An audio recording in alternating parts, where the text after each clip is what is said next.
12.5 লক্ষ বর্গ মাইল থেকে অর্ধেকটা পৃথিবী পর্যন্ত, পৃথিবীর এক প্রান্ত থেকে আরেক প্রান্ত পর্যন্ত, সমুদ্রের তীর থেকে জঙ্গলের গভীর অঞ্চল পর্যন্ত, যতদূর পর্যন্ত মানুষের ঘোড়া যেতে পারে গোটা অর্ধ জাহানে কালেমার পতাকা উড্ডীন করেছিলেন সাহাবায়ে কেরাম। মুহতারাম হাজিরিন, সেই বিজয়ের ধারা আস্তে আস্তে আজ তোমার এবং আমার এই বাংলাদেশ পর্যন্ত সেই সোনালী যুগে কালেমার পতাকা এসে পৌঁছে গিয়েছে। সুতরাং ও দুনিয়ার মুসলমান, বাংলাদেশের আজকের এই নতুন প্রজন্মের যুবক সন্তানদেরকে আমি বিশেষ করে বলতে চাই, ঠিক তদ্রূপ আমার নবীর আদর্শের অনুসরণ করে আমাদের পূর্বপুরুষগণ, আমাদের বাপদাদারা আমাদের জন্য এই জমিন, এই যে মাটিতে আমরা বসে আছি, এই মাটি আমার সেজদার মাটি, এই মাটি আমার জায়নামাজের মাটি, এই মাটি ইসলামের মাটি, এই মাটি ইসলামের ঘাঁটি। আল্লাহর দ্বীন কায়েম করবার জন্য এই মাটিটা আমাদের পূর্বপুরুষরা ক্রয় করেছিল, টাকা দিয়ে নয়, ঘাম, অশ্রু আর রক্ত দিয়ে মাটি কিনে দিয়ে গেছে আমাদের জন্য।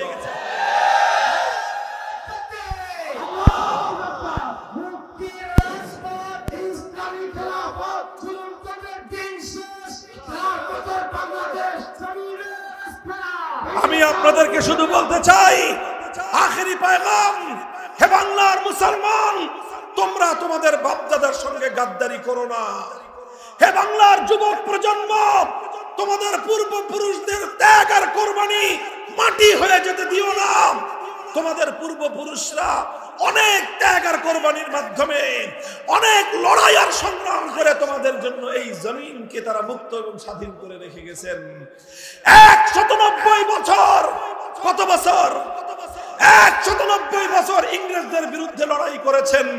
1905 সালে কলকাতার দাদাবাবুদের খবরদারিকে খতম করে পূর্ব বাংলা নামক এই মাটিকে তারা কলকাতার আধিপত্যবাদ থেকে মুক্ত করেছেন। রবীন্দ্রনাথ ঠাকুর সহ উগ্র হিন্দুত্ববাদী সাম্প্রদায়িক গোষ্ঠী সহিংস আন্দোলনের মাধ্যমে আবার এই বাংলার মুসলমানদেরকে তারা তাদের করতলগত করার চেষ্টা চালিয়েছিল। এই জন্য আমাদের বাপদাদারা 1947 সালে দিল্লিকে লাল কার্ড দেখিয়ে বাংলার মাটিকে দিল্লির আধিপত্য এবং গোলামি থেকে মুক্ত করেছিলেন। তারা বলেছিলেন মুসলমানদের ভূমিতে ইসলাম কায়েম হবে, মুসলমানদের জমিনে ইসলাম ছাড়া অন্য কিছু চলতে পারে না। 47 সালে মুসলমানদের জন্য আলাদা ভূমি হলো। দুর্ভাগ্যজনকভাবে পশ্চিম পাকিস্তানিরা গাদ্দারি করলো। 24 বছর পর্যন্ত যে মাটি ইসলামের জন্য মুক্ত হয়েছিল, যেই দেশটা ইসলামের জন্য স্বাধীন হয়েছিল, 24 বছর পর্যন্ত পশ্চিম পাকিস্তানের খান পাঠানের গোষ্ঠী ওরা সেই আল্লাহর দ্বীন এবং কোরআনের শাসন বাস্তবায়ন করে নাই। যার কারণে 1971 সালে পশ্চিম পাকিস্তানিদেরকে ঝাঁটাপেটা করে এই দেশ থেকে বিতাড়িত করা হয়েছে। দুর্ভাগ্য আমাদের কিছু ছাড়ে নাই। 71-এর মুক্তিযুদ্ধের পর মনে করেছিল এই দেশটা জুলুম এবং বৈষম্য মুক্ত হবে। যিনি মুক্তিযুদ্ধে নেতৃত্ব দিলেন তিনি মুক্তিযুদ্ধের সময় পশ্চিম পাকিস্তানে থাকলেন বন্দী। মুক্তি পাওয়ার পর গেলেন লন্ডন। দেশের মানুষ আশা করেছিল লন্ডন থেকে তাদের নেতা তাদের দেশে আসবে, নতুন স্বাধীন শব্দ, স্বাধীন দেশ। কিন্তু তাদের নেতা জাতিকে হতাশ করে তার প্লেন দেশের স্বাধীন মাটিতে নয়, বরং দেশের স্বাধীন মাটিতে আসার আগে নয়াদিল্লিতে ল্যান্ড করল। তিনি গেলেন ভারতের প্রধানমন্ত্রী শ্রীমতী ইন্দিরা গান্ধীকে কুর্নিশ করতে। তিনি তাকে কুর্নিশ করলেন, আর আসার সময় সেই ভারতের প্রধানমন্ত্রী তার পকেটের মধ্যে একটা ছোট্ট প্রেসক্রিপশন লিখে দিলেন। তিনি সেই প্রেসক্রিপশন নিয়ে এসে 72 সালে একটা সংবিধান রচনা করলেন। সেই সংবিধানের মাধ্যমে আমাদের পূর্বপুরুষদের 200 বছরের ত্যাগ এবং কোরবানিকে জলাঞ্জলি দিয়ে স্বাধীন এই মাটিকে ভারত মাতার চরণ তলে বলি দিয়ে দিলেন। তিনি সেখানে লিখলেন এই দেশটা চলবে ধর্মনিরপেক্ষতার ভিত্তিতে। অথচ বাংলার মানুষ ধর্মনিরপেক্ষতার জন্য ইংরেজদের বিরুদ্ধে লড়াই করে নাই। বাংলার মানুষ 47 সালে ধর্মনিরপেক্ষতার জন্য দেশটাকে দিল্লির গোলামীর জিঞ্জির ছিন্ন করে আজাদ করে নাই। বাংলার মানুষ 71-এর মুক্তিযুদ্ধ ধর্মনিরপেক্ষ জন্য করেন নাই, কিন্তু ৭২ সালে সেই ইসলাম বিরোধী কুফরি মতবাদ ধর্মনিরপেক্ষতা বাংলার মানুষের কাঁধে চাপিয়ে দেওয়া হলো। এরপরের ২৪ বছরের ইতিহাস বাংলার মানুষের সঙ্গে গাদ্দারির ইতিহাস। এরপরে ৫৪ বছর ধরে এই ধর্মনিরপেক্ষ মতবাদের ভিত্তিতেই বাংলার মানুষের অধিকারকে দাবায় রাখবার চেষ্টা করা হয়েছে। ইসলাম প্রতিষ্ঠার আন্দোলন এবং সংগ্রামকে দাবায় রাখার চেষ্টা করা হয়েছে। যারাই যখন ইসলাম প্রতিষ্ঠা করতে চেয়েছে, যারা ইসলামের কথা বলতে চেয়েছে, বলে তুই জঙ্গিবাদী। ইসলামের কথা বললেই বলে তুই মৌলবাদী। ইসলাম কায়েমের কথা বললেই বলে তুই রাজাকার। ইসলাম কায়েমের কথা বললেই বলে তোর রাজাকারের নাতিপুতি। এই বলতে বলতে বলতে বলতে বাংলাদেশের ৪ কোটি ছাত্র জনতা, স্কুল, কলেজ, আলিয়া মাদ্রাসা, পাবলিক ইউনিভার্সিটি, প্রাইভেট ইউনিভার্সিটি, কওমি মাদ্রাসা, সব ছাত্ররা বলল যে আমরা দিল্লির আধিপত্য চাই না, আমরা ঢাকার নেতৃত্ব চাই। তারা বলল আমরা ভারতের গোলামি করার জন্য এই দেশকে মুক্ত স্বাধীন করি নাই। তিনি বললেন যারা ভারতের আধিপত্য মানে না তারা রাজাকারের নাতিপুতি। ছাত্ররা বলল অধিকার চাইলে যদি রাজাকার হতে হয়, দেশটাকে দিল্লির গোলামির শেকল থেকে মুক্ত করার জন্য স্লোগান তুললেই যদি রাজাকার হতে হয়। প্রত্যেকটা শিক্ষাঙ্গনে আওয়াজ উঠলো তুমি কে আমি কে।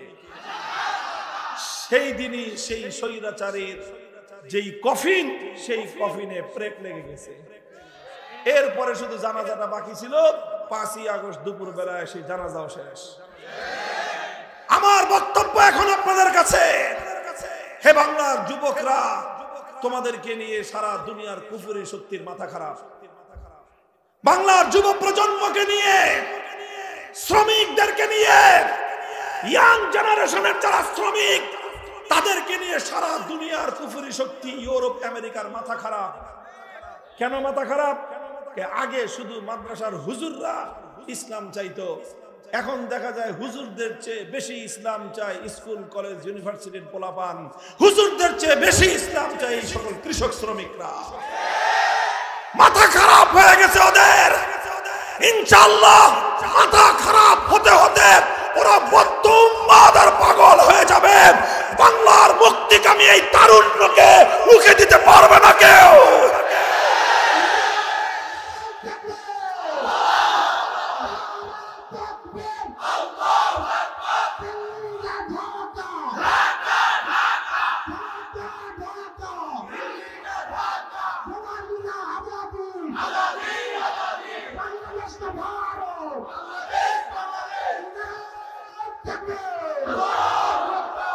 হে আমার জাতি, হে গার্মেন্টসের শ্রমিক ভাইরা, হে আমার বাংলার তরুণ জনতা, মনে রেখো তোমাদেরকে বাংলাদেশ এবং বাংলাদেশের অধিকার বুঝে নিতে হবে।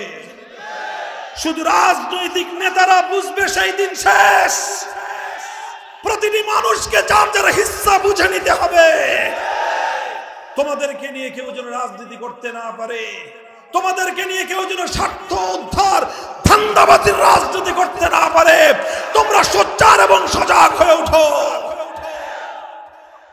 আমরা পরিষ্কার ভাষায় বলতে চাই, এই বাংলাদেশের অতীতের ইতিহাস এটা আমার বাবার একার ইতিহাস নয়। আমার বাবার যে ইতিহাস তোমার বাবারও সেই ইতিহাস, আমার দাদার যে ইতিহাস তোমার দাদারও সেই ইতিহাস। পড়ো, ১৯০ বছর পর্যন্ত ইংরেজদের বিরুদ্ধে লড়াই করেছিল আমার আর তোমার দাদারা। ইংরেজদের গোলামির জিঞ্জির ছিন্ন করার পরে কলকাতার দাদা বাবুরা আমাদের উপর আধিপত্য করতে চেয়েছিল। আমাদের পূর্বপুরুষরা বলেছে না, আমরা মুসলিম জাতি, আমরা ইসলাম নিয়ে বাঁচতে চাই, আমরা তোমাদের গোলামি করতে প্রস্তুত না। আমরা দিল্লির গোলামি করব না, আমরা ইসলাম মুসলিম জাতিসত্তার পরিচয় নিয়ে বাঁচতে চাই। বারবার আমরা বিজয় অর্জন করেছি। ষড়যন্ত্রের মধ্য দিয়ে বাংলার মুসলমানদের সেই বিজয়কে কেড়ে নেওয়ার চেষ্টা করা হয়েছে। সর্বশেষ এসেছে 2024-এর এই বিপ্লব। এই বিপ্লবে জুলাই সনদ প্রণীত হয়েছে। এই জুলাই সনদের মধ্যে 47-এর দেশ বিভক্তির কথা বলা হয়েছে। আমি সহজে আপনাদেরকে একটা কথা বুঝাই। ভাগ বাটোয়ারা বুঝেন, জমিন যে ভাগ হয়, বাবা মারা গেলে বাবার জমি সন্তানদের মধ্যে ভাগ হয় কিনা? মনে করেন আমাদের দাদার আমলে গোটা ভারত, এই বর্ষ বাংলাদেশ, পাকিস্তান, ভারত সব এক দেশ ছিল, ওটা দাদার দেশ। দাদা মারা যাওয়ার পর তারপরে ভাগ হলো। কি হলো? ভাগ হলো দুই ভাগ। এক ভাগ হলো তারা যারা তাদের দেশটাকে আল্লাহর কোরআনের বিধান অনুযায়ী পরিচালনা করতে চায়, তারা পাইলো এক ভাগ। আরেক ভাগ পাইলো তারা যারা তাদের দেশটাকে ধর্মনিরপেক্ষ আদর্শের উপর চালাতে চায়। পরিষ্কার কথা, যারা ধর্মনিরপেক্ষতার উপর দেশ চালাতে চায় তারা বড় অংশটা পাইছে, মাখনটা পাইছে, ক্রিম গুলো সব ওরা খাইছে। খা, মাখন খা, ক্রিম খা, দিল্লি খা, হায়দ্রাবাদ খা, সব তোরা খা। বিশাল ভারত ধর্মনিরপেক্ষতাবাদীরা নিছে, আমাদের মুসলমানদেরকে ছাট মার দিছে। খালি এইখান দিয়ে বাংলাদেশ একটু, ওখান দিয়ে একটু পাকিস্তান, ঠিক আছে যা, তোরা বেশি খা। আমাদের অল্প একটু ভূখণ্ড দেওয়া হয়েছে বাটোয়ারার সময়, 47-এর ভাগ বাটোয়ারার সময়, দেশ বিভাগের সময় আমরা অল্প একটু এলাকা পাইলাম। সেই এলাকায় নিয়ে আমরা এখন বসবাস করতেছি। এরপরে বাপের আমল গেল, পাকিস্তানের আমল। 71 সালে ওটার মরণ হয়ে গেল। এবার আমাদের ভাই ভাইদের এই বাংলাদেশের হিস্সা। বলেন, দাদার আমলে যেই ভাগ বটোয়ারা হয়েছে, আপনার বাবা আপনার দাদার কাছ থেকে যেই অংশ পেয়েছে, আপনার বাবার মৃত্যুর পরে সেই অংশ যদি আপনার চাচা এসে দাবি করে, আপনারা ভাইয়েরা আপনার বাবার অংশ থেকে চাচা অথবা চাচতো ভাইদেরকে হিস্সা দিবেন? আপনার বাবার অংশ থেকে আপনারা বেঁচে থাকতে আপনার চাচা চাচতো ভাই অন্য কারো হিস্সা এবং অধিকার থাকতে পারে?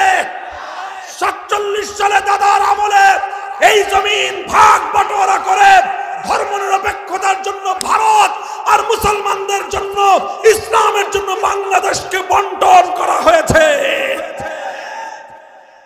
এখন বাংলাদেশে তোমরা ধর্মনিরপেক্ষতার গান গাও, কাহিনীটা কি? তোমাদের যদি ধর্মনিরপেক্ষতা এত পছন্দ হয়, চলে যাও সেই দেশে যেই দেশে ধর্মনিরপেক্ষতা আছে, যেই দেশে আপা আছে। যাও, তোমার আপা ধর্মনিরপেক্ষতা চেয়েছে, ধর্মনিরপেক্ষতার দেশে চলে গেছে। আপার জ্ঞাতি গোষ্ঠী, আন্না বাচ্চা সাউজা আসো, পছন্দ না হলে ধর্মনিরপেক্ষতার জন্য সেই দেশে চলে যাও। যারা আপাকে নতুন করে খালাম্মা বানাইতে চাও, তোমরাও চলে যাও। আর আমরা পরিষ্কার বলি, আমরা তোমাদেরকে বিতাড়িত করতে চাই না। আমরা বলতে চাই, এই দেশে তোমরা থাকবা, আমরা থাকবো, সবাই থাকবে, তবে এই দেশে থাকতে ইসলাম মেনেই থাকতে হবে।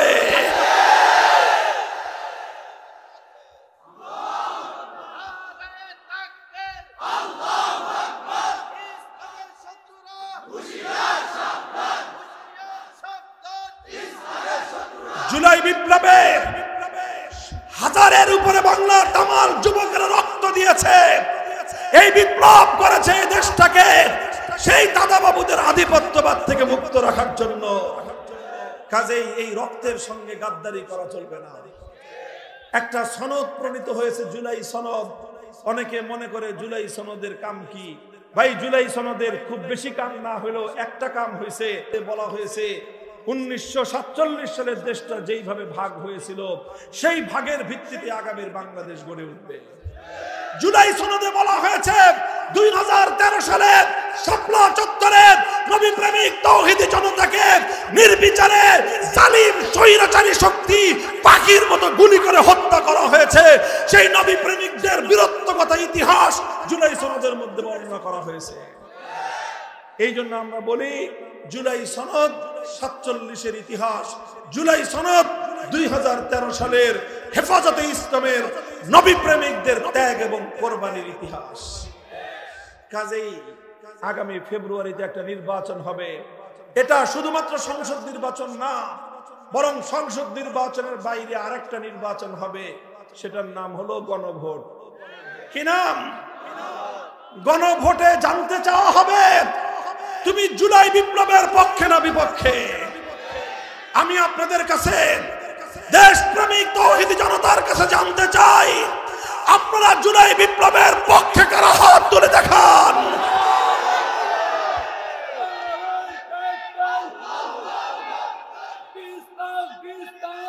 যারা জুলাই বিপ্লবের পক্ষে গণভোটে হ্যাঁ বাক্সে ভোট দিবেন, গণভোটে হ্যাঁ বাক্সে ভোট দিবেন তো ইনশাআল্লাহ। মুহতারাম হাজিরিন, প্রশ্ন করতে পারেন গণভোটে হ্যাঁ বাক্সে ভোট দিলেই কি বাংলাদেশ ইসলামী বিপ্লব হয়ে যাবে? আমি বলি যে না, ইসলামী বিপ্লব হবে না, তবে ইসলামী বিপ্লবের ক্ষেত্রে আমরা আরেক ধাপ আগাতে পারব। আমরা ইসলামী বিপ্লবের দ্বার প্রান্তে উপনীত।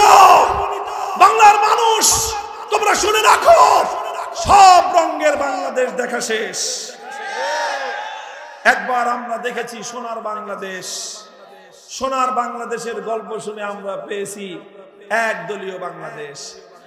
আরেকবার শুনেছি আমরা নতুন বাংলাদেশ, পেয়েছি পুরাতন বাংলাদেশ। এরপরে শুনেছি আমরা সবুজ বাংলাদেশ, পেয়েছি ধূসর বাংলাদেশ। এরপরে শুনলাম নতুন না, সবুজ না, সোনার না, ডিজিটাল বাংলাদেশ। কি দেখলাম? আমার দেশের কৃষক, শ্রমিক, এই গার্মেন্টসের শ্রমিক ভাইয়েরা, বোনেরা তিল তিল করে উপার্জন করে 1 কেজি 100 টাকার পণ্য কিনেন, 15 টাকা ভ্যাট কেটে নিয়ে যায় সরকার। আপনি 100 টাকার নুন কিনলে 85 টাকার নুন পান। ক টাকার? 85 টাকার নুন পান, 15 টাকা ভ্যাট যায়। চাল কিনবেন 85 টাকার চাল পাবেন, 15 টাকা ভ্যাট। ডাল কিনবেন 85 টাকার ডাল পাবেন, 15 টাকা। এইভাবে মেহনতি মানুষের মাথার ঘাম পায়ে ফেলানো ট্যাক্সের পয়সা জড়ো হয় দেশের জন্য, জাতির জন্য। সেই টাকা জমা থাকে বাংলাদেশ ব্যাংকে। ডিজিটাল বাংলাদেশ মানে হলো এই, ব্যাংকে তালা মারা ঠিক থাকবে, ডিজিটাল কায়দায় হাজার হাজার কোটি টাকা চুরি হয়ে বিদেশ চলে যায়। ডিজিটাল বাংলাদেশ মানে দেখেছি কি আমরা, এদেশের আমাদের রেমিটেন্স যোদ্ধা, আমাদের ভাইয়েরা বোনেরা বিদেশে রাত দিন 24 ঘন্টার মধ্যে 16 ঘন্টা পরিশ্রম করে দেশে টাকা পাঠায়। সেই টাকা দেশে আসে, ডিজিটাল কায়দায় বিদেশে গিয়ে বেগম পারা হয়ে যাবে। এই হলো ডিজিটাল বাংলাদেশ। আমাদের দেখা শেষ, সব রঙের বাংলাদেশ দেখা শেষ, সোনার বাংলাদেশ দেখা শেষ, নতুন বাংলাদেশ দেখা শেষ, সবুজ বাংলাদেশ দেখা শেষ, ডিজিটাল বাংলাদেশও দেখা শেষ। এবার আমরা একটা বাংলাদেশ দেখতে চাই, সেই বাংলাদেশ হলো ইসলামের বাংলাদেশ, আল কোরআনের বাংলাদেশ, খেলাফতের বাংলাদেশ।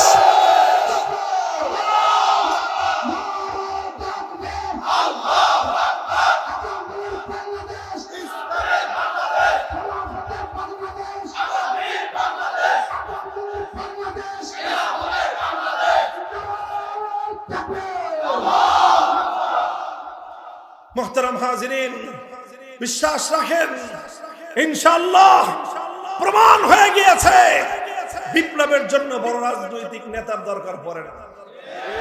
আমার বাংলার দামাল যুবকেরা প্রমাণ করে দিয়েছে বিপ্লবের জন্য বড় রাজনৈতিক দলেরও প্রয়োজন পড়ে না। এই যুব প্রজন্ম যখন তৈরি হয়, আল্লাহর নবীর সঙ্গে যখন মক্কা মদিনার যুবকরা জড়ো হয়েছিল, 12.5 লক্ষ বর্গ মাইলে কালেমার পতাকা উড়েছে। আরবের যুবকরা যখন আমার নবীর হাতকে শক্তিশালী করেছে, তারা খেলাফতের হাতকে শক্তিশালী করেছে। আটলান্টিক সমুদ্রের তীর থেকে আফ্রিকার জঙ্গল পর্যন্ত অর্ধেকটা পৃথিবীতে আল্লাহর দ্বীন জিন্দা হয়েছে। সুতরাং হে বাংলার তরুণ জনতা, আমরা স্বপ্ন দেখছি ইনশাআল্লাহ আগামীর বাংলাদেশ হবে আমাদের স্বপ্নের ইসলামের